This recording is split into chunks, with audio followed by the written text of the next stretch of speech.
compagnie de Marina Dédéian pour son nouveau livre Là où le crépuscule s'unit à l'aube chez Robert Laffont, pardon. C'est vraiment un très beau livre. Et je vais simplement, c'est une question classique, mais vous demander un petit peu l'origine de ce livre. Alors, l'origine, elle remonte à très, très, très loin. J'avais une grand-mère qui était une extraordinaire conteuse et qui m'a baignée depuis ma toute petite enfance d'histoire sur la famille, sur la vie de ses parents en Russie. Et ça a toujours été en moi. Et j'ai toujours su quelque part qu'il y avait une formidable histoire à raconter autour de ces anecdotes, mais ce n'est pas si facile que ça d'écrire sur sa famille. Donc, c'était quelque part en moi. Et puis, il y a 4 ans, dans un moment peut-être où j'étais un petit peu en attente, en quête, ou un petit moment de blues,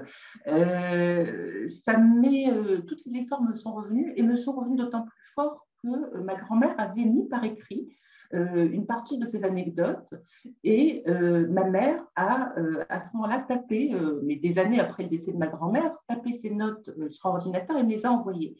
Et quelque part, le fait de voir les mots de ma grand-mère avec la distance de l'écran, ça m'a amené à me poser plein de questions, à m'interroger sur cette histoire et peut-être à prendre la distance nécessaire pour revenir avec le biais du roman. Justement, la structure du roman, c'est intéressant parce que je dirais qu'il y a 2 livres dans un livre. Je ne sais pas si vous seriez d'accord, au sens où vous racontez l'histoire de votre famille, mais aussi des découvertes que vous faites au fur et à mesure des années, depuis votre plus jeune âge, oui, quand même, malgré tout. Oui, depuis ma première confrontation avec avec la Russie, avec Saint-Pétersbourg, quand j'y suis allée étudiante. Et effectivement, ça m'a paru important de mentionner en parallèle de l'histoire de mes arrière-grands-parents ma propre quête, à la fois parce qu'il y avait toute cette dimension personnelle dans ce roman-là, et peut-être mon cheminement d'écrivain, de romancière, ce qui m'a amené à l'écriture. Et puis, alors ça, tous les romanciers vous disent sans doute, en parallèle de l'écriture d'un roman, il y a toujours des choses qui se produisent un petit peu étranges. Et c'est peut-être revenu un peu plus fortement avec celui-là. Donc, c'était mettre en regard finalement l'histoire de mes arrière-grands-parents telle que je l'ai reconstituée et réinvestie. Et puis ce cheminement d'auteur et ce travail de transmission. Est-ce que ça a été facile de reprendre justement les notes de votre grand-mère, d'en faire un roman? Parce qu'encore une fois, je parle toujours de structure, mais pour le coup, quand c'est des souvenirs, il faut toujours tout remettre en ordre, on va dire, tout simplement, quoi. Ah ben, oui, oui, effectivement, parce que c'est comme si on vous donnait quelques pièces de puzzle éparses ou alors comme si on vous transmettait les tessons d'un vase qui aurait été brisé. Donc, il faut effectivement réinventer, reconstituer le puzzle ou l'objet. Et alors, ça a été un travail colossal puisque je me suis vraiment interrogée sur chaque anecdote en allant fouiller à la fois dans la documentation historique classique, en réinterrogeant des souvenirs familiaux. Et puis, comme mes arrière-grands-parents fréquentaient un certain nombre de personnalités de la politique, artistique de cette époque-là, j'ai pu aussi reconstituer un certain nombre d'événements par rapport aux biographies qui existaient ou aux souvenirs de ces personnalités. Voilà. Alors, c'est l'histoire de votre arrière-grand-mère. Au départ, c'est Julia qui travaille, qui est couturière et qui va s'échapper, hein, se sauver finalement. On ne donne pas la raison parce que je veux donner toujours envie aux gens de lire, mais voilà, elle se sauve et elle va atterrir à Saint-Pétersbourg et ça va devenir très rapidement, je dirais pas un conte de fées, mais c'est impressionnant quand même ce qui se passe. Et Saint-Pétersbourg, je ne sais pas si vous serez d'accord avec moi, mais moi je le vois plus. Il y a Moscou, je dirais, c'est le côté politique, mais Saint-Pétersbourg, c'est les affaires et la culture aussi. Donc tout de suite, elle est… Saint-Pétersbourg, oui, est à cette époque-là la capitale de l'Empire russe. Donc c'est le Voilà. lieu. Alors Moscou est bien sûr une ville extrêmement importante, puisque Moscou a été, jusqu'à Pierre le Grand, la capitale de l'Empire russe. Mais là, c'est Saint-Pétersbourg, la ville, oui, encore une fois la capitale, et quelque part le lieu de toutes les décisions politiques, le lieu du plus grand bouillonnement culturel. Donc ce qui donne une intensité, une vie particulière particulière à cette ville, surtout en ce début de XXe siècle où, d'un côté, on est à tous les prémices de ce qui se passera au moment de la Révolution, bien sûr, donc on est dans une période de grande agitation, de grands questionnements politiques, mais également d'un bouillonnement culturel exceptionnel. C'est une période que l'on appelle l'âge d'argent de la Russie. Voilà. Et elle se réfugie chez sa sœur Eugénia, hein, si je ne me trompe pas, Oui, qui est modiste. Et je trouve ça intéressant parce que la qui est période, modiste, c'est oui, ce qu'on croit. oui, voilà, voilà. C'est ce Mais qu'on en tout croit. cas, qui a bien réussi sa vie aussi, finalement, et qui a échappé aussi à son passé comme sa sœur, quoi, finalement. Je pense qu'on se Oui, met d'accord. enfin, on verra dans le roman comment elle a réussi à s'intégrer dans la Ouais, société ouais. pétersbourgeoise. Juste pour donner une piste, à cette époque-là, les femmes n'étaient pas censées travailler. Et quand vous étiez une jeune femme avec, voilà, une jeune femme seule, sans mari, sans père, sans frère sur place, il y avait finalement assez peu d'options qui s'offraient à vous pour subsister tout simplement. Ouais, mais ce que je trouve passionnant, c'est que c'est une femme de caractère, finalement, quand même, hein, parce que malgré tout, elle décide de sa vie aussi, hein, et bah, voilà, elle aide beaucoup Julia aussi là-dedans, finalement. Tout à fait. Alors mais ça fait aussi partie des éléments que je n'ai pas pu complètement clarifier de comment la sœur aînée, comment Eugène, aussi venue de ce milieu très très pauvre, très miséreux, avait pu faire sa place à Saint-Pétersbourg. Qu'est-ce qui lui est arrivé? Ça, la mémoire familiale ne l'a pas conservé. Voilà, on a quelques bribes, mais comme dans toute l'histoire familiale, il y a des pans de secrets. Donc il y a ceux que j'ai pu reconstituer, et puis le roman donne des pistes et on ne sait pas réellement comment les choses se sont passées. D'accord. Parlez-nous de la rencontre avec William. Je parlais de contes de fées, je trouve que c'est très bien amené, finalement. C'est un regard, et puis ils sont subjugués tous les deux, hein, finalement. Ah, complètement. Alors, c'était ce qui est intéressant dans cette histoire-là. Alors, il y a bien sûr le témoignage d'une époque disparue, le témoignage d'un monde révolu, de cette vie à Saint-Pétersbourg au début du XXe siècle, avant la Révolution. Mais c'est aussi une histoire d'amour hors norme avec une toute jeune fille et puis un homme d'âge mûr par rapport à l'époque, même s'il n'est pas très vieux, puisqu'il a 27-28 ans au début du roman, que tout oppose et qui sont de milieux sociaux complètement différents. Donc, déjà de nos jours, un mariage ou une rencontre entre deux partenaires de milieux différents, ce n'est pas si facile. Et il faut s'imaginer dans le contexte du début du 19e siècle où quelque part les barrières sont totalement imperméables entre la grande bourgeoisie d'affaires et puis les milieux populaires. C'est ça aussi, c'est le poids du regard, hein, parce que les parents de William, au départ, bah, le prennent quasiment pour un fou, lui en veulent aussi de fréquenter Julia. Et c'est aussi un petit peu un rebelle aussi, finalement, lui, non, dans sa vie, dans ce qu'il décide ou pas de faire. Oui, c'est un rebelle sans en avoir l'air. Alors là aussi, on ne va pas tout dévoiler de l'histoire, Voilà. mais l'enfance de William a été marquée par de grands drames. Et même s'il a été élevé comme, voilà, c'est un des très bons partis de Saint-Pétersbourg, il a reçu la meilleure éducation possible, il vit très largement. Je ressens en lui, et c'est ce que j'ai essayé de transmettre, une sorte de faille qui va l'amener à prendre peut-être un chemin de traverse, et puis tout simplement un accident de la vie, parce que ça ne s'attendait vraisemblablement pas à ce que ce qui n'était peut-être pour lui qu'un flirt au départ devienne une histoire beaucoup plus conséquente. Ce que je trouve génial, tout simplement, c'est l'importance de la culture. Je sais que c'est un grand mot, mais Julia va se faire toute seule. Elle va découvrir le ballet, notamment. Elle va rencontrer des écrivains, des politiques, et elle se fait toute seule. Et je me dis toujours que, ben voilà, une vie, on peut se la créer aussi, parce qu'on dit toujours, c'est pas de ma faute ou des choses comme ça. Je veux pas paraître méchant ou des choses comme ça, mais si on veut, on peut. C'est ce que vous expliquez aussi, hein, finalement.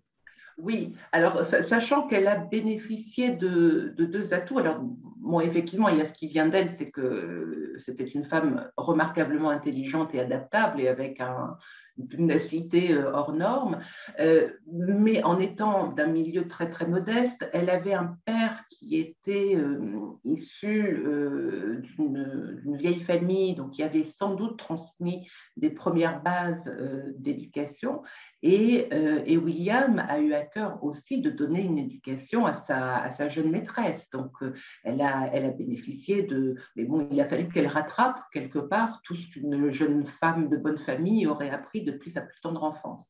Et il y a effectivement cette découverte du monde de l'art, sa passion pour les ballets, pour la peinture aussi, à une période qui est totalement passionnante, puisque si je donne quelques références en musique, c'est la fin quelque part la fin de Tchaïkovski et puis les débuts de Stravinsky.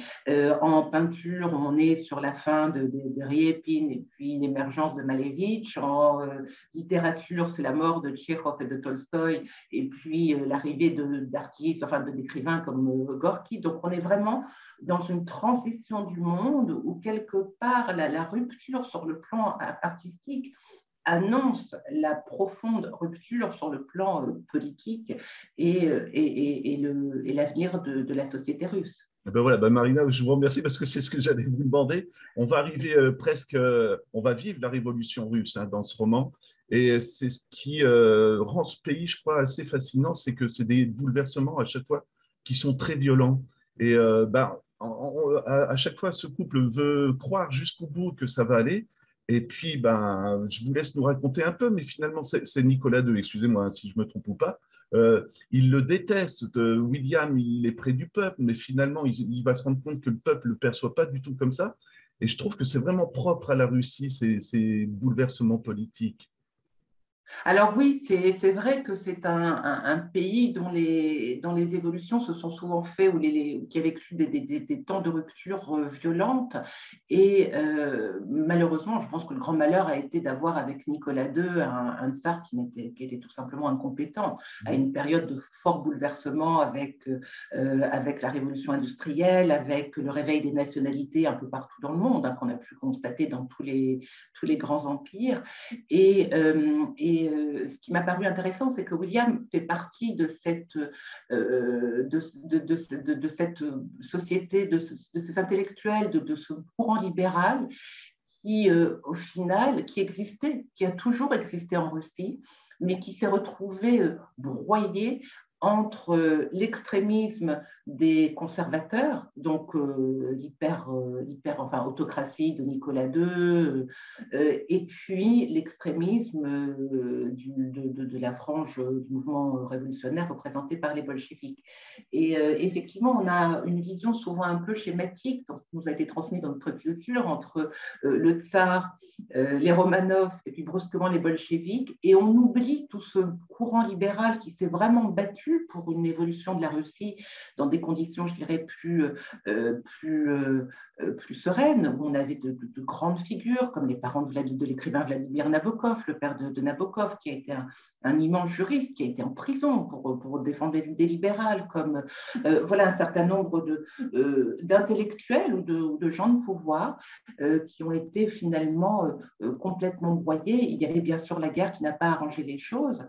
Et au-delà de la révolution, effectivement, il y a quand même des Russes qui continuent à penser que la situation va se rétablir, parce que quand on observe, quand on consulte cette époque-là, on s'aperçoit que le coup d'État, enfin la révolution d'octobre, c'était un coup d'État fait par une poignée d'extrémistes. Ils étaient très peu nombreux. Ils étaient, même au sein du mouvement révolutionnaire, ils étaient ultra minoritaires.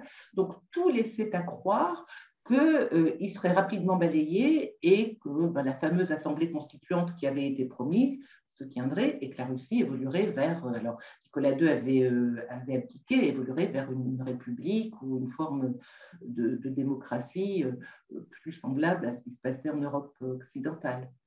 Est-ce que vous l'avez ressenti ça dans les notes de votre grand-mère, justement, ce moment de désillusion? Parce que je trouve vraiment que c'est très émouvant quand vous le racontez. Ils croient jusqu'au bout, ils ne veulent pas partir, alors que plusieurs fois, ils sont menacés de mort. Moi, je découvre, par exemple, il y a un syndicat du personnel qui travaillait pour la maison de William et Julia qui se crée. Et puis, d'un coup, on décide qu'on ne va plus servir à table ou des choses comme ça. Ça devait être une période assez folle, finalement, quoi. Violente et Ah, folle. certainement. Complètement folle. Enfin, encore une fois, c'était oui, une période où tout était complètement bouleversé. Alors, est-ce que ma grand-mère, en fait, c'est là où c'est intéressant de comparer la grande histoire, la petite histoire et puis les dates. Et effectivement, ma grand-mère n'en parle pas dans ses souvenirs, mais il y avait une interrogation, puisque la révolution d'octobre a eu lieu, comme chacun sait, en 1917. Et mes arrière-grands-parents sont partis en septembre 1918. Mhm. Donc, il s'est passé quasiment un an, alors qu'ils auraient pu partir plus tôt. Mhm. Il y a beaucoup de familles qui sont parties dès le mois d'octobre ou de novembre 1917. Ils sont restés. Et j'ai retrouvé des archives où on voit comment progressivement tous les biens de mon arrière-grand-père sont confisqués. Il y a le moment où il est arrêté que j'ai pu mettre en relation avec l'attentat contre Lénine. Donc, il y a eu quelques bribes qui sont revenues, mais c'est vraiment en confrontant les bribes de souvenirs avec les dates et avec la grande histoire qu'on se dit effectivement, il veut rester parce qu'il s'imagine que c'est passager. Et puis, il a toute sa fortune, toute sa vie qui est construite en Russie. Ça, c'est quelque chose qu'il faut, je crois, qu'on a tendance à oublier de nos jours, c'est que ce n'est jamais facile de quitter son pays. C'est toujours un déchirement profond. Personne n'a envie de quitter son pays. Surtout qu'il faudra reconstruire toute sa vie, hein, parce qu'on ne va pas dévoiler la fin, mais c'est facile de dire on s'en va, on croit qu'on a des aides, et finalement, ben, on se rend compte que les amis ne sont pas forcément là, présents pour aider aussi, hein, finalement. Ah ben, c'est le drame de beaucoup de réfugiés, je crois, de toutes les époques et de tous les pays, c'est qu'on s'en va parce qu'il y a un drame qui interdit de rester, parce qu'on met sa vie en danger, son existence en danger.